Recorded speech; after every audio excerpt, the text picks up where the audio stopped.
Պարոն Համբարյան, նախ խոսենք Նիկոլ Փաշինյանի վերջին հայտարարությունից եկեղեցու հետ կապված, այսպես նա ասում է կարող է կաթողիկոսին հրավիրել, որպեսզի ապացուցի թլպատված է եւ թե թլպատված չէ։ Նրա այս հայտարարության վերաբերյալ առհասարակ այս վերջին շրջանում նրա հայտարարությունների հետ կապված գիտեք, որ այս անգամ թիրախավում ոչ միայն սրբազաններն են, այլ նաեւ կաթողիկոսն է հենց իր թիրախում։ Ինչ խնդիրներ է լուծում Նիկոլ Փաշինյանը, ինչու է այս հակաեկեղեցական արշավը սկսել։ Գիտեք, ամեն անգամ Հայաստանի վարչապետի պաշտոնը զբաղեցնող անձի ցածրակարգ, խուլիգանաբարո, անտասցիրակ, անմագարտակ ելույթները լսելուց հետո ես մտածում եմ, որ դա հադագն է, բայց պարզվում է ոչ, այս մարդը ավելի հադագային մագարտակի է ունակ եւ այս վերջի հայտարարությունը թլպատվածության պահով կարող եմ նշել, որ սա դեռ անտասցիրակության, անմագարտակության եւ Նիկոլի խուլիգանության գագաթնակետն է։ Չի բացառում, որ դրանից հետո ինքը էլի կարող է ինչ որ այլ հայտարարություններ անել, ասենք բացայդ արդեն ոչ թե գրական հայոյանքներ կամ գրական վիրավորանքներ ուղղել մարդկանց, եկեղեցականներին նաև ինչու ոչ, այլ նաև հենց այդպես ամենափողոցային բարբարային հայոյանքները կարող է տալ։ Այնպես որ ես այդ խուլիգանի այդ անմագարտակ հայտարարությունը չեմ էլ ուզում մեկնաբանեմ, ես միայն կասեմ, որ մենք հայտարարվել ենք ամբողջ աշխարհով մեկ։ Ռուսական մամուլը, արտասահմանյան մամուլը, դե ադրբեջանական մամուլի մասին էլ չասեմ, թե ինչ ցնծություն են ապրում Բաքվում Նիկոլի բառամթերքի եւ այլանդակ վարքագծի պահով, էս է մեր վիճակը, այս իրավիճակում ենք, բայց եկեղեցու դիրքորոշումը շատ ճիշտ է, ինքը պետք է արհամարի Նիկոլին, ով որ պետք է խոսի, իր կողմից հիմնականում թիրախավորված մարդկանց, ում ինքը վիրավորում է, այո, իրենք պետք է պատասխանեն, բայց կաթողիկոսը եւ ընդհանուր առմամբ հայ առաքելական Սուրբ եկեղեցին պետք է թույլ չտան, որ Նիկոլը փորձի իրենց իջեցնել իր մագարտագին եւ հաղթի իր լկտիությամբ, իր պրոֆեսիոնալիզմով, լկտիության ասպարեզում։ Ինչ վերաբերում է Նիկոլ Փաշինյանի վարքագիծը կապված կաթողիկոսի նկատմամբ այս վերջին արշավի կամ ընդհանրապես եկեղեցու նկատմամբ, ես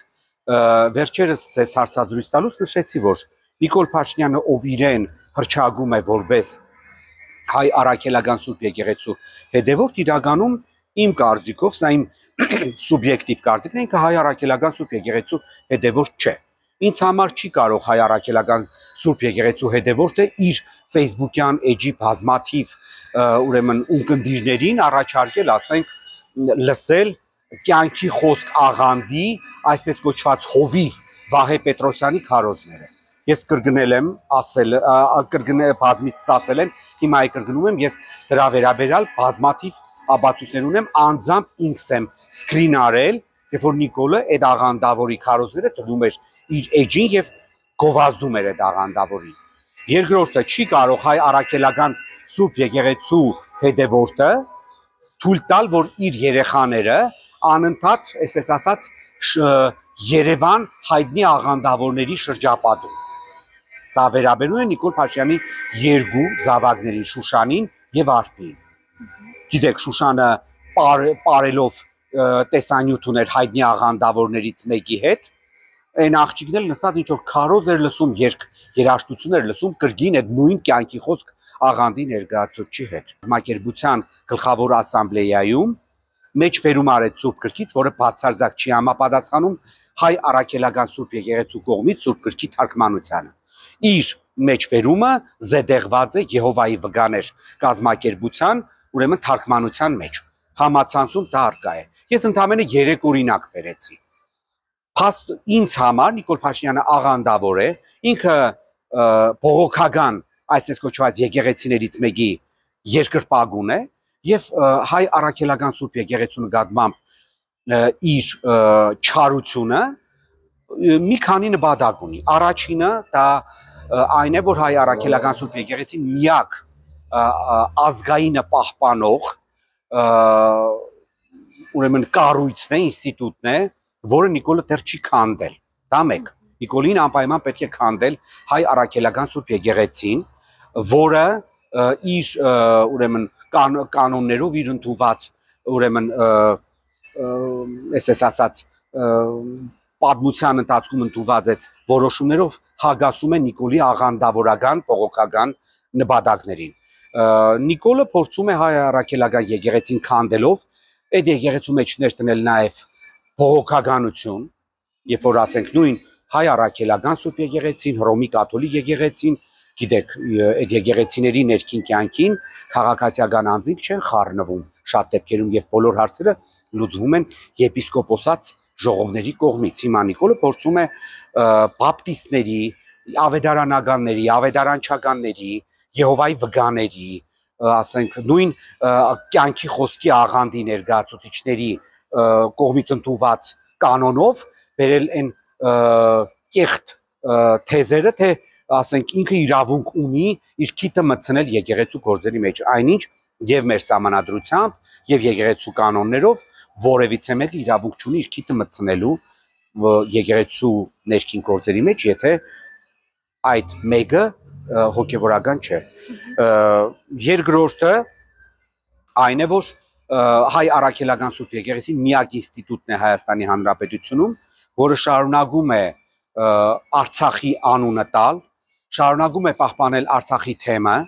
որը ամբողջությամբ հակասում է Քայլիսերի դավաճանավողմակի եւ նրանց պարագլուխ Նիկոլ Փաշինյանի թե ներքին թե արտաքին քաղաքական շահերին։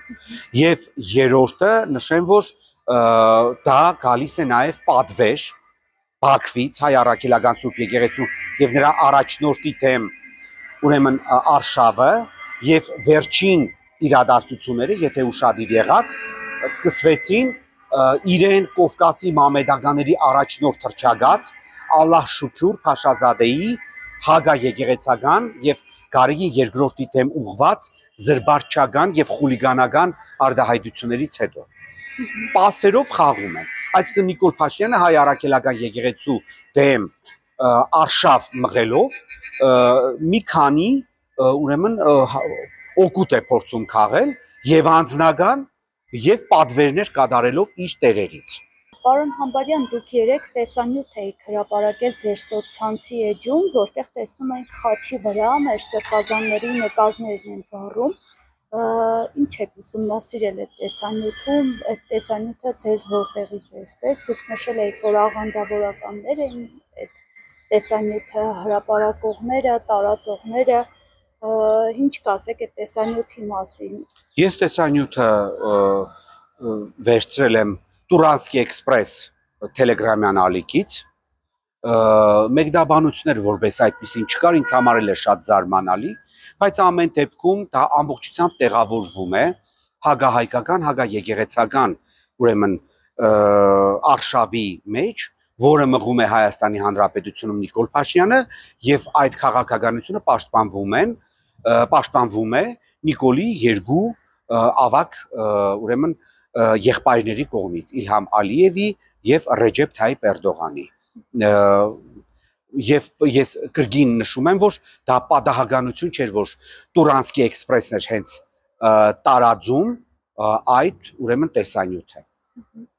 Պարոն Համբարյան, մենք նաև երեք տեսանք, որ մամուլում սպրտվեց տեղեկություն հեղաշրջման փորձի վերաբերյալ, սկզբում իրենց իշխանական քարոզչամեկերան տարածեց, այնուհետև տեսանք ընդհուպ մինչև Նիկոլ Փաշինյանի մակարդակով արձագանք գտավ, այնտեղ հստակ անուններ էին նշված, արցախցիներ, Բագրատ Սրբազան եւ այլն։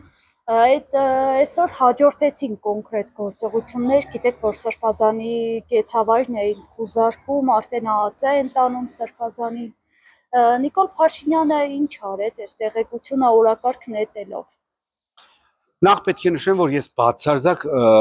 նպատակ չունեմ հավատալու այդ թղթի կդորին, ես իմ պրակտիկայում լինելով սովորական դասախոս, մի անգամ էլ ես եմ առնչվել այդպիսի ապուշության հետ, լրատվամիջոցներից մեկը 2018 թվականին, ինչքան հիշում եմ, մի հատ տգեղ եւ տգետ նյութ էր հրապարակել, թե իբր ես եւ իմ գործընկերը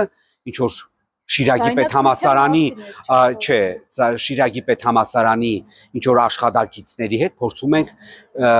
իշխանափոխություն կազմակերպել պետհամասարանում, հա, ես էլ պետք է չգիտես ինչի պրոռեկտոր լինեի, ենթադրաբար պատվերստացողը այնքան տգետ էր, որ չէր հասկանում, որ ես չեմ կարող պրոռեկտոր լինել, որովհետև ես գիտությունների տեխնացու չեմ, հասկանալի է, չէ, բայց լրատվամիջոցը այդ ապուշությունը հրաբարակել էր իր ուրեմն կայքում, ամեն դեպքում սեփական փորձից դուրս ելնելով ես ծիծաղում եմ այդ թղթի կդորի վրա, իսկ ինչ վերաբերվում է Սրբազան դաշինքի ներկայացուցիչների, այդ թվում նաև Սրբազան Բագրատի այսպես տան կամ կեցավայրի խուզարկությունը կամ նրան հիմա փորձում են ԱԱԾ տանել, շատ սպասելի է։ Նիկոլ Փաշինյանը ուղղակի սարսափած է Կարեն Կարապետյանի, Սամվել Կարապետյանի եւ այլ ազգանվեր գործիչների այս իշխանությունների դեմ դուրս գալուց եւ դա դրա վառօրինակային է, որ Նիկոլ արդեն անցել է հայոյանքների, դուք հիշում եք Սամվել Կարապետյանի եկեղեցապաշտպան ելույթը ինչ հիստերիա եւ խուլիգանական վարքագիծ պարտադրեց Նիկոլին, սպասելի էր, բացարձակ ես չեմ զարմանում, որ հիմա Նիկոլը փորձի բանդերը լցնել տասնյակ թե ակտիվ գործունեություն ծավալող, թե պասիվ գործունեություն, այսպես ասած, ծավալող ճակերտավոր գործիչներով, ինքը պատրաստում է ընտրությունների, ինքը պատրաստում է վերարտադրման, որովհետև ինքը գիտի մեկ շատ կարևոր կանոն, հանցագործները հենց այդ հոգեբանությամբ են առաջնորդում եւ հենց այդ կանոնով են գործում, չկա զոհ, չկա մեղավոր կամ հանցագործ։ Հիմա մեր պարագայում զոհը Հայաստանի Հանրապետությունն է։ Ինքը հիմա այս պարագայում գործում է երկու տեսանկյունից, կամ ես կլինեմ Հայաստանի Հանրապետության վարչապետ, կամ Հայաստանի Հանրապետությունը պետք է չլինի, կամ լինելու պարագայում էլ, եթե մնա էլ Հայաստանից ինչ-որ բան, լինելու է կամ ադրբեջանական արևմտյան Ադրբեջանը, այսպես ասած, կամ թուրքական սանջակ, որտեղ կարևոր է ինքը ղեկավարի ժեխափտիր անասնամասային նիկոլագաններին եւ կարիերիստներին, ովքեր Նիկոլին ծառայելով փորձում են ներկայացնել, որ դա իրենք Նիկոլին չեն ծառայում, այլ ծառայում են Հայաստանի Հանրապետությանը, պաշտոններ զբաղեցնելով, փորձում են քողարկել իրենց դավաճանությունը Հայաստանի Հանրապետության եւ հայ ժողովրդի դեմ, այս մասան թող իմանա այդ մասին, նրանց միջոցով էլ փորձում է վերարտադրվել։ Այնպես որ սա ոչ առաջինն է լինելու, ոչ էլ վերջինն է լինելու, իսկ այն անձինք, ովքեր պասիվ հետևում են, թե Նիկոլը ինչպես է մեկ առ մեկ հաշվեհարդար տեսնում այն բոլոր ազգանվեր եւ հայրենասեր գործիչների նկատմամբ եւ իրենք էլ մտածում են այսպես պասիվ դիդորտի դիրքերից դիտում են եւ մտածում են, որ վաղը մյուս օր Նիկոլը իրենց չի հասնելու, Նիկոլը բոլորին հասնելու է։ Պատմություն ունի դրա վերաբերյալ բազմաթիվ օրինակներ։ Բոլշևիկները, երբ որ Ռուսաստանում եկան իշխանության 17 թվականի հոկտեմբերին, պետական հեղաշրջման միջոցով, չնայած իրենք հեղափոխություն են դա անվանում, սկսեցին հաշվեհարդար տեսնել թագավորի կողմնակիցների եւ թագավորի ընտանիքի ներկայացուցիչների հետ։ Էսերները, կադետները, մենշևիկները եւ այլ քաղաքական ուժերի ներկայացուցիչներ կողքից նայում էին, մտածելով, որ իրենց չի հասնելու։ Վերջում բոլշևիկները այդպես պարակտելով բոլորին, մեկ առ մեկ բոլորին ֆիզիկապես ոչնչացրեցին, անխտիր։ Հիմա նույնը Նիկոլն է անելու, բացարձակ չզարմանաք։ Նույնը Նիկոլն է անելու եւ նույն Սամվել Կարապետյանի գործընկերները, համախոհները, գաղափարակիրները պետք է շատ լավ հասկանան, որ բոլորը պետք է ոտքի բարձրանան, որովհետև եթե հասարակությունը պասիվ է, դա չի նշանակում, որ իրենք որպես էլիտա պետք է եւս պասիվ նստեն եւ թույլ տան, որ մեր երկիրը կործանվի։ Ժողովրդի վրա հույս դնելը շատ սխալ է։ Ես կարող եմ բազմաթիվ օրինակներ բերել, երբ որ ժողովուրդը ուղղակի երկիրը տարել է կործանման։ Դրա վառօրինակը իտալացիներն են, որոնք 22 թվականին 1922 թվականի մասին է խոսքը վարչապետ ընտրեցին Բենիտո Մուսոլինին, այսինքն այնքան ցենտրեցին, որ այդ մարդը ընտրվեց վարչապետ։ 33 թվականին գերմանացիները Ադոլֆ Հիտլերին դարձրեցին վարչապետ, 76 թվականին Պոլ Պոտի նման կիսագրագետ Ապուշին կամբոջացիները դարձրեցին երկրի վարչապետ, եւ մենք տեսնում ենք, թե որտեղ են հայտնվել հետագայում այդ մարդիկ եւ ինչ վիճակում հայտնվեցին նրանց ղեկավարած երկրները։ Դրա համար, այդպես անընդհատ ասել, ժողովուրդը պետք է քայլ կատարի, ոչ, մեր ժողովուրդը ապատիկ, пассив, ստամոքսով մտածող մեծ մասը, ես չեմ էլ վախենա դա ասել, հասարակություն։ Այստեղ ժողովուրդ չկա, սա ինչ որ մասսա է,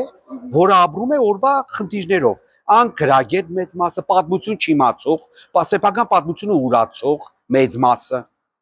Ձեր այդ նշած հատկանիշների մեջ մտավորականները եւս ահռելի թիվ են կազմում, որ ամենասարսափելին հենց դրանք են։ Վեր են ընկել Գիտությունների ազգային ակադեմիայում եւ վայելում են Նիկոլի տված գումարները։ Ոչինչ, վաղը մյուս օր ադրբեջանցիները, որ հայտնվեցին Երևանում, իրանց են պատվիրելու, որ Իռևանի պատմական ադրբեջանական Իռևանի մասին գրքեր գրեն։ Պարոն Համբարյան, ինչ զարգացումներ կլինեն առաջիկայում։ Արդյոք շատերը կարծիք են հայտնում Նիկոլ Փաշինյանը տանում է քաղաքացիական պատերազմի, տանում է այրոնոտ բախումների, ինչ կանխատեսումներ ունեք։ Նիկոլին եթե անհրաժեշտ եղավ, ինքը քաղաքացիական պատերազմ էլ կհրահրի, ինքը արյունալի բախումներ էլ ուրեմն կկազմակերպի, երբեք չմոռանաք նրա արդահայտությունները, թե իշխանության գալուց առաջ, թե իշխանության գալուց հետո, ես հիշում եմ այդ Դիլիջանի, Թեյջևանի անտառների, Աբորինի այդ անտառահատների նկատմամբ այդ հիշում եք ինչ որ մամուլը գրեց, որ ասել էր արյունի գեդեր պետք է հեղեղեն, ես դա եմ ուզում տեսնել, այդպիսի բաներ հրապարակվեց մամուլում այդ դեպքերից հետո, երբ որ ինքը արդեն վարչապետ էր։ Այնպես որ Նիկոլ Փաշինյանից ամեն ինչ պետք է սպասել, ես կրկնում եմ, Նիկոլ Փաշինյանը լինելով հայադավ, լինելով դավաճան, լինելով հանցագործ, ես չեմ ասում ինչ որ բան է գողացել խանութից, ինքը Արցախն է նվիրել Ադրբեջանին, ինքը Հայաստանի տարածքներն են նվիրել Ադրբեջանին, ինքը 5000 մարդու գլուխ է կերել միայն պատերազմով, ինքը 10,000-ից ավել մարդու դարձրել է հաշմանդամ, ինքը մի քանի 100 միլիարդ դոլարի վնաս է տվել Հայաստանի Հանրապետությանը եւ Արցախին հայ ժողովրդին իր այս գործունեության ընթացքում եւ ինքը իհարկե հանցագործ լինելով կրկնում եմ առաջնորդվում է հետեւյալ տեսակետից կամ ես լինելու եմ Հայաստանի վարչապետ կամ Հայաստանը չի լինելու։ Պարոն Համբարյան, գիտենք, որ ժողովրդի 90%-ը դժգոհ է Նիկոլ Փաշինյանից, նրան մեղադրում են իրենց որդիներին այսպես սպանելու մեջ, Արցախը կորցնելու մեջ եւ այլնի մեջ, բայց այսքան զոհերից, այսքան ամեն ինչից հետո ժողովուրդը այնուամենայնիվ իր ըմբոստությունը չի հայտնում Նիկոլ Փաշինյանի դեմ, ցույց չի տալիս այն հավաքական կամքը, որ ինքը դեմ է, որ չի ուզում էլ այսպես լինի, ինչն է պատճառը, որ ժողովուրդը չի միավորվում այն ուժի կողքը, որ կարող է փոխել իրավիճակը։ Մի քանի պատճառներ կան, նախ քաղաքական անկրագիտություն։ Այս մարտիկ հանրության մեծ մասը նախկին ներկա անելով չի հասկանում, որ մենք ունենք գոյատևման խնդիր։ Սա մեկ։ Երկրորդը այն է, որ այս ժողովուրդը մտածում է ստամոքսով։ Հիմա կա ինչ որ X գումար Նիկոլը տալիս է, շատ լավ է։ Իրանք հետագան չեն մտածում, որ վաղը մյուս օր իրանք հայրենիք չեն ունենալու։ Ինչպես Արցախահայերը դարձան գաղթական, այդպես դառնալու են նույն գաղթականը գյումրեցիները, վանաձորցիները, կորիսեցիները, վարդենիսցիները, երևանցիները, ինչու՞ չէ։ Ասեք, հանրությանը չի հետաքրքրում Նիկոլը գնաց է Թուրքիա ինչեր է պայմանավորվել Էրդողանի հետ։ Ես 100% համոզված եմ, որ այդտեղ ոչ մի հայանպաստ, ոչ մի հայամետ բան չի լինելու։ Չկա նման բան ու չի կարող լինել։ Մեր ժողովուրդը եթե մտածում է, որ ինքը պատմության մեջ միշտ այսպես յուրահատուկ անուն է ունեցել, թեկուզ եւ համաշխարհային, հա, մենք նաեւ յուրահատուկ տգիտության եւ յուրահատուկ անինքնասիրության օրինակներ կարող ենք դրսևորել։ Օրինակ, ես պատմաբան լինելով բացարձակ չեմ կարող գեթ մեկ ժողովուրդ նշեմ աշխարհում, որը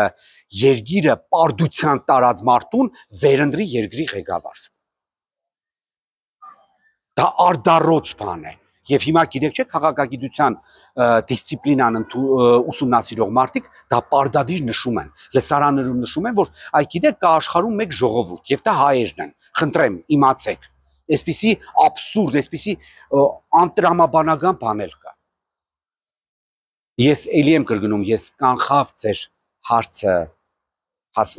կանխորոշելով, որ դուք այս հարցը տալու եք, ես պատահական չնշեցի, որ ժողովուրդների վրա հույս դնելը եւ էլիտաները ոտքը ոտքին գցած մտածելով, որ ժողովուրդը թող այս ամեն ինչի տակից դուրս գա, շատ սխալ են անում։ Ժողովրդին պետք է փրկել իրենց ընտրությունից։ Այո, որ ժամանակին 32 թվականին թույլ չտային, որ Հիտլերի նման մեկը գար իշխանության Գերմանիայում, երկրորդ աշխարհամարտը չէր լինի։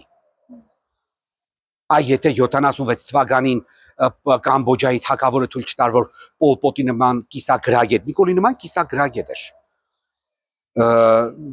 Մեկը չկար իշխանության, Պոլ Պոտը չէր կա իշխանության եւ մի քանի միլիոն մարդու չէր ցեղասպանի սեփական երկրում։ Եվ ընդհանրապես ես որպես պատմաբան կարող եմ նշեմ, որ այդ հեղափոխությունների մեծ մասը տեղի են ունենում, որովհետեւ հեղափոխականների ինչ որ X մասին պաշտպանում է էլիտան։ Մեզ մոտ էլիտան պետք է ամեն ձևաչափով փորձի ժողովրդին դարձի բերել, ինչպես նաև փորձի փրկել Հայաստանը վերջնական կործանումից։